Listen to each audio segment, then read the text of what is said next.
Praise the Lord, hallelujah. प्रिय हमारा परमेश्वर अच्छा है, महान है, दयालु है, कृपालु है, क्षमालु है। उसके जैसा कोई भी नहीं, ना उसके जैसा कोई था, ना कोई है, ना ही कोई होगा। महान जीवित परमेश्वर की ओर हमारा मन और हमारी आंखें हमेशा लगी रहनी चाहिए। इसलिए प्रभु के नाम को स्तुति। हमने एजेकिएल अध्याय 6 पढ़ा है और एजेकिएल अध्याय 6 के अनुसार प्रियो परमेश्वर मूर्ति पूजा की भर्त्सना कर रहा है। परमेश्वर मूर्ति पूजा को पसंद नहीं करता है। हम इस वचन में देखते हैं प्रियो, परमेश्वर नहीं चाहता कि इस्राएली लोग मूर्ति पूजा करें। क्यों नहीं करे? क्यों मूर्ति पूजा इस्राएली नहीं करे, मसीह लोग नहीं करे? क्यों नहीं करे? इसलिए नहीं करे क्योंकि हमारा परमेश्वर जीवित है, हमारा परमेश्वर मूर्ति नहीं, तो हमारा परमेश्वर जिंदा है। इसी कारण से परमेश्वर बिल्कुल नहीं चाहता कि जिन मूर्तियों जो न चलती है, न हिलती है, न डुलती है, न कुछ कर सकती है, वो कुछ नहीं कर सकती। तो मूर्ति को बनाने वाले और मूर्ति को पूजा करने वाले वैसे ही मूर्ति के समान है। इसी कारण से परमेश्वर बिल्कुल नहीं चाहता मूर्ति पूजा करे। दूसरी बात, मूर्ति ने इसराइलियों को मिस्र देश से नहीं निकाला, तो इसी कारण से इसराइलियों को किसने निकाला? यहोवा ने। मैं जो सो हूँ, उसने खास अपना नाम बताया यहोवा। तो उसने कहा और उसने दिखाया, चमत्कार, चिन्ह चमत्कार के द्वारा, कार्य के द्वारा दिखाया कि मैं यहोवा हूँ, मैं ही परमेश्वर हूँ। तो फिर जब जिसने निकाला, उनको बंदी गृह से, गुलामी से मुक्त किया, फिर उसकी भक्ति करनी चाहिए, मूर्ति पूजा के लिए। हमें भी किसने गुलामी से निकाला? यीशु मसीह ने। हमें पाप से किसने छुड़ाया? यीशु मसीह ने। हमें मृत्यु से किसने बचाया? यीशु मसीह ने। तो जो हमारे लिए प्राण किसने दिया? यीशु मसीह ने। हमारे लिए जिलाया कौन गया? यीशु मसीह। तो फिर हमारे लिए सब कुछ यीशु ने किया, जो जिंदा है, जो जिंदा है। तो मसीह लोग मूर्ति पूजा नहीं कर सकते। इसलिए प्रियो, यहाँ पर लिखा है कि जहाँ वो रहते वहाँ पर रहने वाली जगह पर वो विपत्तियाँ दिलाएगा। जो मूर्ति पूजा करते हैं वहाँ पर उनको तलवार चलेगी, युद्ध चलेगा, उनको बड़ी तकलीफों से गुजरना पड़ेगा। इसीलिए प्रियो, आज के 6 अध्याय से परमेश्वर हम विश्वासियों को चेतावनी देता है कि हमें मूर्ति पूजा नहीं करनी। जागरूक रहो, ख्याल से, ये हमारा परमेश्वर सिखाता है। प्रभु आपको आशीष दे। प्रियो, हमारा परमेश्वर अच्छा है। जब तक हमारे प्रशासन के द्वारा हमें बताया नहीं जाता, तब तक तो हमें सही ऑनलाइन आना पड़ेगा। हमारे यूट्यूब चैनल पर हमारा अकेला का नहीं है, बहुत जनों को तकलीफ है, प्रॉब्लम कुछ वहाँ पर सर्वर और उनका सर्वर का कुछ तकलीफ है। इसी कारण से हमें इन तकलीफ़ों से गुजरना पड़ता है। लेकिन फिर भी सारी तकलीफ़ों के पीछे आए तो भी हम पीछे हटने वाले लोग हैं क्या? सिय्योन मुसाफिरों, यीशु के पीछे हम जाएंगे, फतह पाएंगे। सिय्योन मुसाफिरों, यीशु के पीछे हम जाएंगे, फतह पाएंगे। हमारे जीवन में हम सिय्योन मुसाफिर लोग हैं, यात्री लोग हैं। चर्च बंद है, यूट्यूब सपोर्ट नहीं कर रहा है, लेकिन हम पीछे हटने वाले नहीं हैं। हम फतह पाएंगे, यानी विजय पाएंगे। वाई? क्यों? क्योंकि हमारा यीशु मसीह विजय है। हमारे आगे जो चल रहा है यीशु मसीह, वो विजयी हुआ है, वो हमें जय देता है। इसलिए प्रिय, हमें डरने की कोई बात नहीं। संकट आए, दर्द आए, हर विश्वासी मजबूत खड़ा रहता है। अभी कुछ ना कुछ होगा, उपाय करेगा परमेश्वर। हम जल्दी से कभी भी किसी परिस्थिति में हार नहीं मानना। हार मान लिया तो परमेश्वर को अच्छा नहीं लगता है। हम हारना नहीं, हमारा पक्ष विजयी पक्ष है। इसलिए आगे रहना, यही प्रभु की इच्छा है। हालेलुया। तो इसलिए प्रियो, हम जैसे मिल रहे हैं, जब तक चर्च चालू नहीं होता, हम प्रयत्न तो कर रहे हैं कि आप कैसे भी आपको वचन तक लेके जाएं। सही बात है, जूम ऐप सब तक तो नहीं मिलता है, लेकिन हम आज रिकॉर्डिंग भी कर रहे हैं। तो रिकॉर्डिंग बाद में आप जिन्हें जूम ऐप नहीं मिलता, वो यूट्यूब पे बाद में देख सकेंगे। ये प्रबंध हम कर रहे हैं। तो अभी जो हम यहाँ हो रहा है, तो यहाँ रिकॉर्ड भी हो रहा है। तो प्रभु की स्तुति हो, प्रभु का नाम ऊंचा हो। परमेश्वर अच्छा है, मुझे, मेरे कुटुंब को, आपको, आपके कुटुंब को, सबको आंखों की पुतली के समान संभाला, इसलिए प्रभु के नाम को धन्यवाद हो। परमेश्वर विश्वसनीय है, फेथफुल है, हमारे संग रहता है, हमें कभी नहीं छोड़ता, कभी नहीं त्यागता। और हमारा परमेश्वर जल्द से जल्द, अभी जल्द से जल्द सब कुछ अच्छा करने वाला है और काम करने वाला है और सब कुछ खुला करने वाला है, इसलिए प्रभु के नाम की स्तुति हो। अभी हम प्रभु को देने वाला वचन हम देखेंगे, हम लोग निकालेंगे 2 कुरिन्थियन, दूसरा कुरिन्थियों की पत्री, उसका 9वां अध्याय, 2 कुरिन्थियन चैप्टर 9,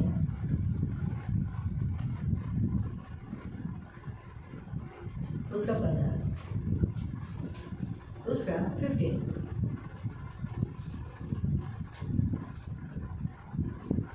2 कुरिन्थियन, दूसरा कुरिन्थी का नाम से पत्र, अध्याय 9, दूसरा कुरिन्थी का नाम से पत्र, अध्याय 9 आणि त्याचं 15।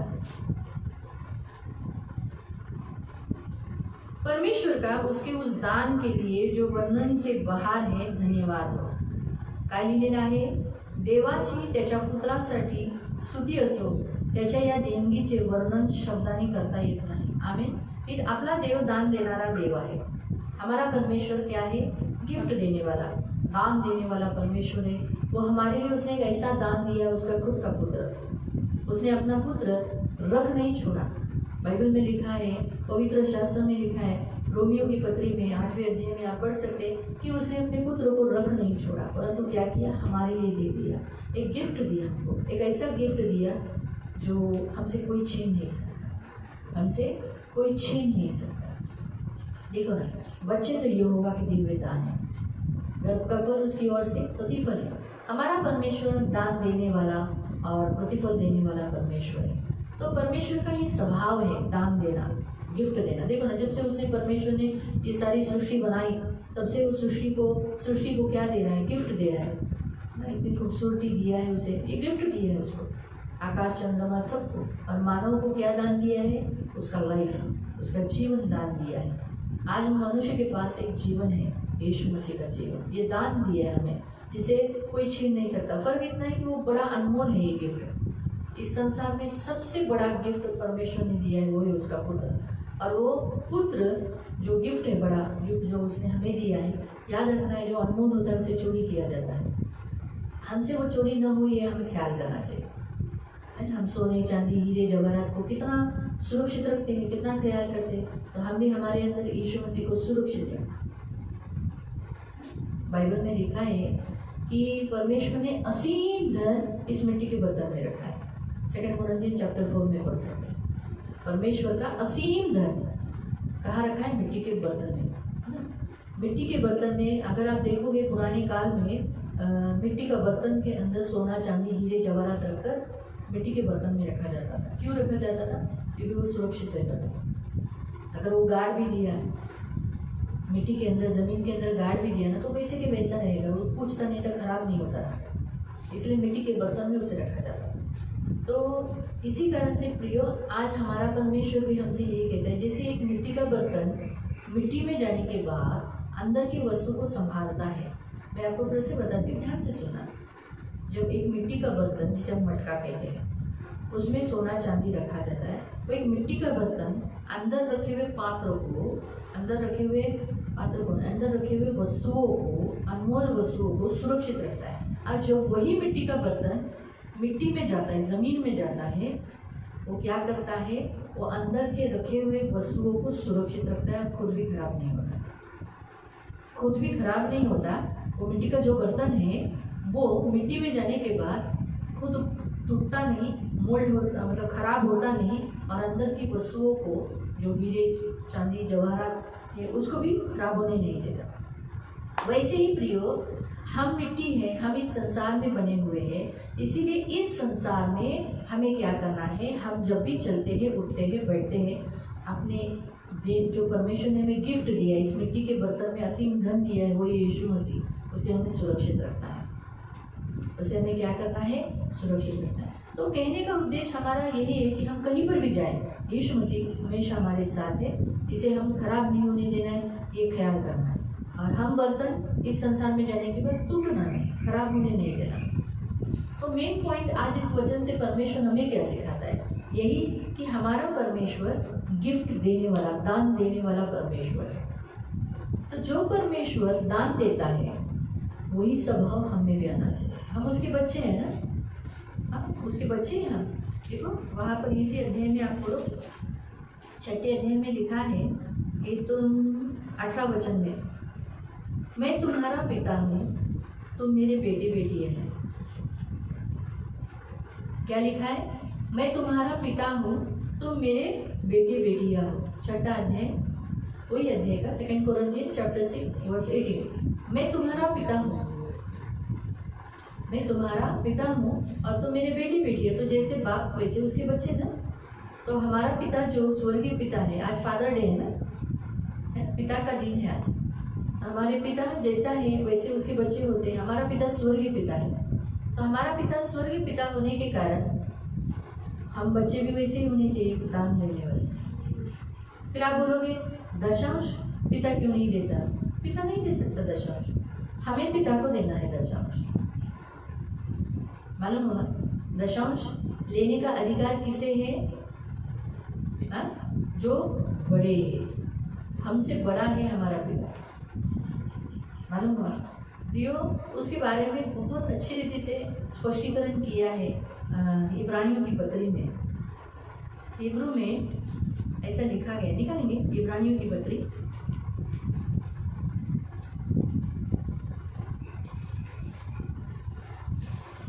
हिब्रू चैप्टर 7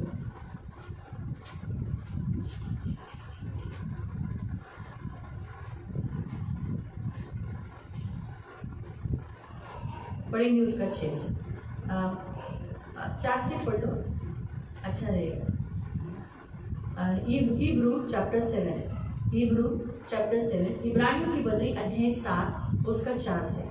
अब इस पर ध्यान करो कि वो कैसा महान था जिसको कुलपति अब्राहम ने लूट के अच्छे से अच्छे माल का 10वां अंश दिया। यहाँ लिखा है अब्राहम है ना, हमारा पिता कहलाया जाता है, विश्वास का पिता कहलाया जाता है, लेकिन फिर भी उसने अच्छे से अच्छे माल का क्या किया, किसको मलिसिदिक याजक को क्या किया, 10वां भाग दिया। मलिसिदिक याजक को क्या दिया, 10वां भाग दिया, यानी 10% दिया, दशांश दिया। क्यों दिया? क्योंकि भले हम विश्वास का पिता अब्राहम कहलाया जाता है, लेकिन याजक उससे बड़ा है। मलिसिदिक महायाजक है, तो वो उससे बड़ा है। हम यहाँ देखते हैं कि लेवी की संतान में से जो याजक का पद पाते हैं, उन्हें आज्ञा मिली कि लोगों के अर्थात अपने भाइयों से, चाहे वे अब्राहम की देह से ही क्यों न जन्मे हो, व्यवस्था के अनुसार 10वां अंश ले।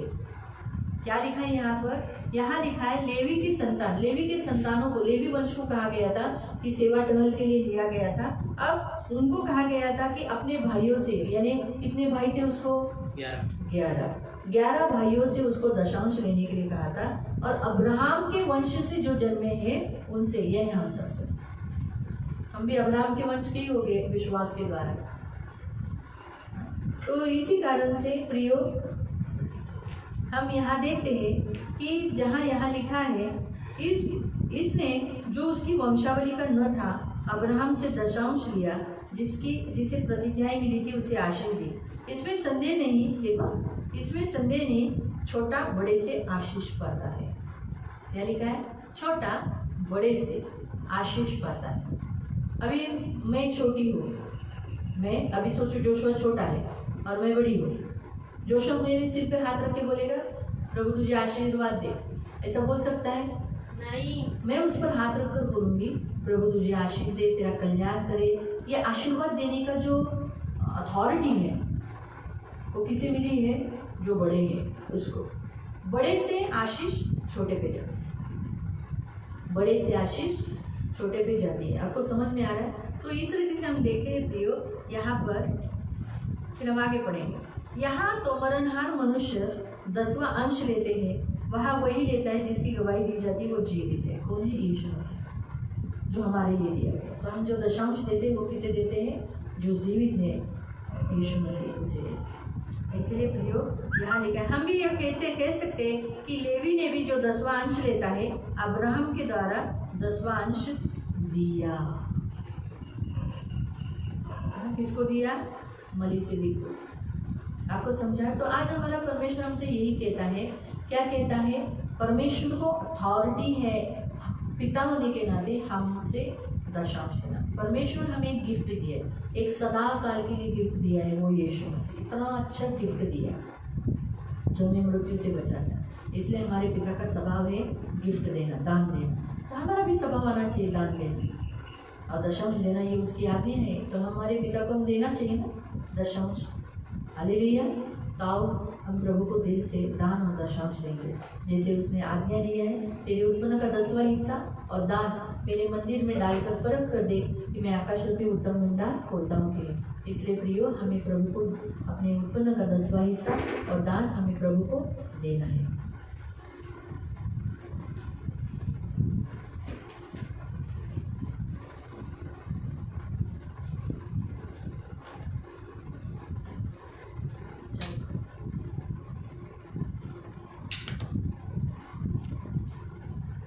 हम आंखों को बंद करेंगे और हमारे हाथों में हम दान और दशांश पकड़ेंगे। हम प्रार्थना करेंगे। पवित्र पवित्र करुणा में प्रेमी पिता प्रभु यीशु के नाम से प्रभु हम आपके सामने आते हैं। हम आपको धन्यवाद देते मेरे राजा, मेरे महान पवित्र सेनाधीश पिता। ये दान और दशांश हम आपको दे। लेने से देना अच्छा है, देने से बढ़ता है, तो कभी किसी का कर्जा नहीं लेता। हमारे अंदर दान दशांश की देने वाली विधि हमारे अंदर होनी चाहिए। जैसे प्रभु जब से पिता आपने सृष्टि बनाई तब से आप देते ही जा रहे हो। सबसे लास्ट गिफ्ट, एकदम उत्तम गिफ्ट दिया वो है आपका पुत्र। Thank you. हमारा देख के तो कुछ भी नहीं और अभी भी आप देते जा रहे हो। लेकिन हम मनुष्य कैसे है ना, हम मनुष्य बोलते कब तक देते रहने का, क्या देने का, इतना देने का। क्षमा कर, हम सबके गिफ्ट को तो स्वीकार कर प्रभु यीशु के नाम से। आमीन।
प्रार्थना करेंगे दान दशांश के लिए, और इसके लिए रजनी प्रार्थना करेगी। धन्यवाद धन्यवाद धन्यवाद धन्यवाद गौरव प्रेम पिता बराजा प्रभु यीशु मसीह के नाम से अर्पित होते हैं पासा की प्रार्थना करते पवित्र पिता बराजा मेरा पर मेरे पिता बराजा पवित्र पिता की पवित्र चरणों में पवित्र पिता हमको बेटी की लक्ष्मी सौभाग्य दिया प्रभु इसलिए हम धन्यवाद देते पिता बराजा आपके बच्चे ने पवित्र पिता आपके राज में गोए पिता बराजा को दबा दबा के लाखी लाखी उठाता हुआ जाता पवित्र पिता बराजा उनकी सारी पवित्र पिता बराजा प्रभु आपकी पवित्र पिता महिमा से धन करो